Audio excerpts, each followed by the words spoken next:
आप ये वाज़ेह नहीं कर सकते कि आप क्या चाहते हैं, लेकिन आप बड़ी अहदाफ और बड़ी मंजिलों का फ़ैसला कर सकते हैं। अक्सर लोगों को ये अंदाज़ा ही नहीं होता कि वक्त कितना कीमती है। ज़िंदगी एक बार मिली है। आधी ज़िंदगी गुजरने के बाद शऊर मिलता है, और शऊर मिलने से ही फिर वक्त को इस्तेमाल करने का पता नहीं होता कि वक्त को किस तरह इस्तेमाल करते हैं। जिस तरह हम पैसे को बेहतरीन तरीके से इस्तेमाल करते हैं और उससे फ़ायदा उठाते हैं, इसी तरह वक्त को भी बेहतरीन तरीके से इस्तेमाल करना चाहिए और उससे फ़ायदा उठाना चाहिए। सैयद कासिम महमूद मरहूम अदब की दुनिया में बहुत बड़ा नाम है। उन्होंने लिटरेचर पर भी बहुत काम किया। उनके आखिरी अयाम में ऐवान इकबाल लाहौर में उनके काम के हवाले से एक तकरीब मुनक्किद हुई, तो उन्होंने अपने उस बाहर एक स्टॉल लगाया और उसमें उनकी बुक्स और रिसाले रखे गए। और एक आदमी ने पूछा कि आपने इतने बुक्स और रिसाले लिखे और आपने किस तरह इनको मैनेज किया, किस तरह आपने लिखा? तो उन्होंने यही जवाब दिया कि मैंने सिर्फ़ और सिर्फ टाइम को सही तरीके से इस्तेमाल किया। हकीम मोहम्मद सईद साहब उनके बहुत गहरे दोस्त थे। हकीम साहब भी यही कहते थे सैयद साहब के बारे में कि आप जिन हैं जिन, इनको देखो कि ये किस तरह काम करते हैं, कि उन्होंने वक्त को काबू में ले लिया था और कम वक्त में ज़्यादा से ज़्यादा वो काम करते थे और हुनर सीख जाते थे। इसी तरह अल्लाह ताला ने हर इंसान को ही बराबर का टाइम दिया है। दिन में 1440 मिनट, हफ्ते में 7 दिन, महीने में 30 दिन और साल में 365 दिन मुकर्रर कर दिए हैं। और ये हर इंसान के लिए, जो भी इस दुनिया में है, सबके लिए बराबर है। लेकिन उनके इस्तेमाल करने का जो तरीका है हर किसी का मुख्तलिफ है और किसी को इस्तेमाल करना नहीं आता। और हमारे इर्द गिर्द ऐसा तबका भी है जो कम वक्त होता है लेकिन काम उनको ज़्यादा होता है, और कुछ ऐसा तबका भी है जिसके पास टाइम जो है वो ज़्यादा होता है लेकिन गुजारा नहीं जाता उनसे, तो वो टीवी या फजूल कामों में वो अपना टाइम गुजार देते हैं। जो शख्स भी तंजीम वक्त करना चाहता है तो उनको चाहिए कि पहले टाइम को देखे और टाइम की फ़हरिस्त बनाए। फ़हरिस्त बनाने के बाद उनको पता चलेगा कि कौन से ऐसे काम हैं जो वक्त के ज़िया का बाइस बन रहे हैं। देखें, हर इंसान के 24 घंटे में प्राइम टाइम होता है, और प्राइम टाइम वो टाइम होता है जो ज़्यादा कम वक्त में ज़्यादा तवानाई वाला काम किया जाए, और वो जो होता है वो प्राइम टाइम होता है। और कुछ लोगों का वो जो प्राइम टाइम होता है वो सुबह का टाइम होता है और कुछ लोगों का शाम का टाइम होता है। और वो जो प्राइम टाइम होता है उसमें लोगों को चाहिए कि ज़्यादा तवानाई वाला काम करें। कुरान में भी ये बात वाज़ेह है कि हमने दिन को काम करने के लिए और रात को आराम के लिए बनाया है। दुनिया के जितने भी कामयाब तरीन और अमीर तरीन लोगों पर मुतालिया किया गया तो उनमें ये बात देखी गई कि उन्होंने देर से सोना और जल्दी उठना है। अमेरिका में ये तहकीक की गई कि उन्होंने अमीर और कामयाब लोगों पर तजर्बा किया तो उन्होंने ये देखा कि वो 3 से 4 बजे उठ जाते थे। वो अपने प्राइम टाइम के मुताबिक ही तरतीब से काम करते थे। वो अपने प्राइम टाइम में ज़्यादा तवज्जो वाला काम करते थे, जबकि दूसरे टाइम में वो जो है कम तवज्जो वाला काम करते थे।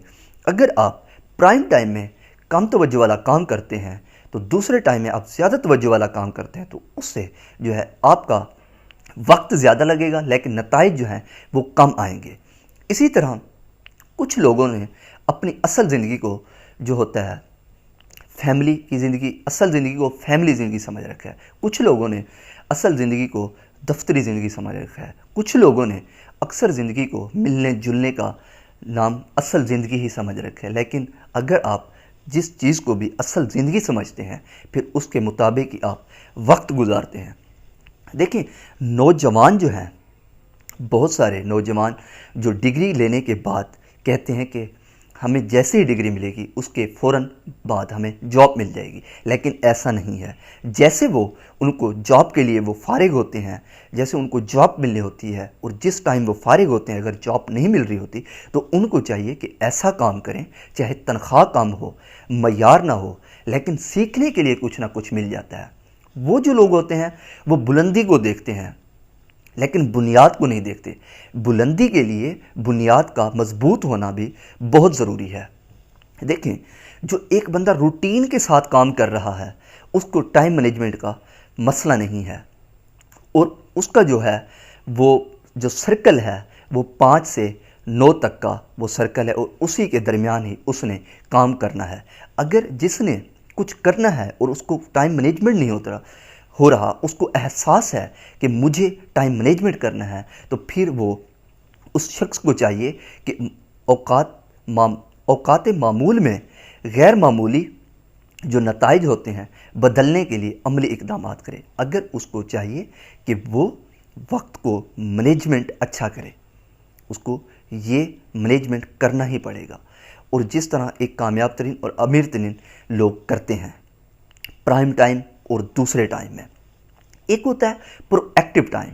अब जो कामयाब तरीन लोग हैं उनमें से एक वाहिद चीज़ ये भी पाई गई है कि उनमें प्रोएक्टिव जो होता है वो चीज़ ये पाई जाती है। प्रोएक्टिव चीज़ वो होती है जो, देखें, हमारे जो वालिदैन हैं वो बीमा करवाने में फ़िक्रमंद रहते हैं लेकिन बच्चों की तरबियत के लिए कोई फ़िक्रमंद नहीं रहते। लेकिन उसमें वजह क्या है कि वो प्रोएक्टिव नहीं होते।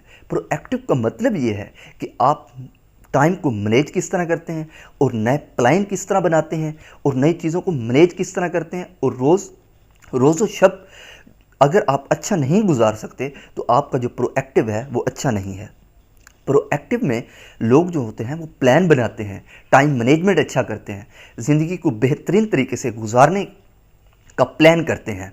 ये लोग जो सीखने का शौक़ रखते हैं उनमें लचक पैदा होती है, लचक की तब्दीली पैदा ज़रूर होती है उनमें, और वो होती है टाइम मैनेजमेंट उनका बहुत अच्छा होता है। जो ज़हनी तौर पर कामयाब तरीन लोग हैं उनमें यह भी तजर्बा किया गया कि खुशबख्ती और बदबख्ती के मायने ये हैं कि हर शख्स के मुंह पर गिला शिकवा होता है, और वो ये बात है कि उनका टाइम मैनेजमेंट का जो सिस्टम है वो अच्छा नहीं है, टाइम मैनेजमेंट की ही कमी है। अगर यूनानी एक कहानी है उसमें कहा गया कि एक बंदा मरने वाला था, लेकिन मरने के दौरान ही 3 लोग उसके सामने आ गए और चीख चीख कर कहने लगे कि आप हमारे मुजरिम हो। तो उसने जवाब दिया कि मैं आपका मुजरिम नहीं हूँ, मैं आपको जानता भी नहीं हूँ कि आप कौन हो। तो उसने जवाब दिया, एक उनमें से एक पहले ने जवाब दिया कि मैं वक्त हूँ, मैं आपको मिला था लेकिन आपने मुझे ज़ाया कर दिया था। दूसरे ने कहा कि मैं वो तवानाई हूँ जो आपको मैंने मिली थी लेकिन आपने मुझे ज़ाया कर दिया। तीसरे ने कहा कि मैं वो ज़रिया हूँ जो मालिक की तरफ से रफ्ता रफ्ता आपको मिला लेकिन आपने मेरी कोई कदर, मेरी कोई इज़्ज़त नहीं की। हदीस में है कि मरने के बाद अल्लाह ताला ने दुनिया के बारे में 5 सवाल करने हैं। उनमें से जो पहला सवाल करना है वो ये है कि आपने वक्त किस तरह गुजारा है और आपने वक्त को किस तरह मैनेज किया है। और अगर आप अल्लाह की दी हुई नेमतों को सही वक्त पर इस्तेमाल नहीं करते तो वो आखिर में आपके लिए अजाब की सूरत में नज़र आती हैं। देखें, जो लोग टाइम मैनेजमेंट अच्छा करते हैं उनकी ज़िंदगी आसान हो जाती है। तरक्की याफ्ता ममालिक में जो लोग होते हैं वो छुट्टी के दिन भी अपनी छुट्टी को एक बेहतरीन मैनेज करते हैं, एक प्लान के साथ मैनेज करते हैं, और हमारे यहाँ तान कर सो जाते हैं और दिन बर्बाद कर देते हैं। उसकी वजह यह है कि कानून कुदरत ने भी छुट्टी कोई नहीं है, कानून कुदरत में कोई छुट्टी नहीं है, लेकिन काम की तब्दीली उसमें ज़रूर है। देखें, एक चीज़ है, न्यूयॉर्क में उन्होंने 1925 में पार्किंग प्लाज़ा बनाना शुरू कर दिए थे, लेकिन उस टाइम 1925 में ही न्यूयॉर्क में सिर्फ 25 गाड़ियाँ थी, लेकिन उनकी सोच जो थी वो प्रोएक्टिव थी। प्रोएक्टिव सोच की वजह से ही उन्होंने ये काम शुरू किया कि आने वाले वक्त में उनके पास गाड़ियाँ ज़्यादा हो जाएंगी, और इस वजह से उन्होंने पहले ही प्लानिंग की। इसी तरह पाकिस्तान का एक शहर इलाका चनियोट, उसमें हज़ारों अरबपति पाए जाते हैं। एक इलाका ऐसा है और वहाँ पर इतने लोग अमीर पाए जाते हैं क्योंकि उनकी सोच जो है वो प्रोएक्टिव है। मार्टिन लूथर किंग कहते हैं कि एक इंसान को अगर कुछ करने के लिए एक ज़िंदगी भी काफ़ी है। अगर वो कुछ नहीं करना चाहता तो उसको 100 बार भी ज़िंदगी मिल जाए तो वो कुछ भी नहीं कर सकता। लिहाजा आपको चाहिए कि अल्लाह ताला ने आपको एक बहुत नेमत से नवाजा है और आपको चाहिए कि इस वक्त की कदर करें, इसको ज़्यादा से ज़्यादा बेहतर बनाने की कोशिश करें, अपना टाइम मैनेजमेंट अच्छी करें और इससे आपकी ज़िंदगी आसानी होगी। वस्सलाम।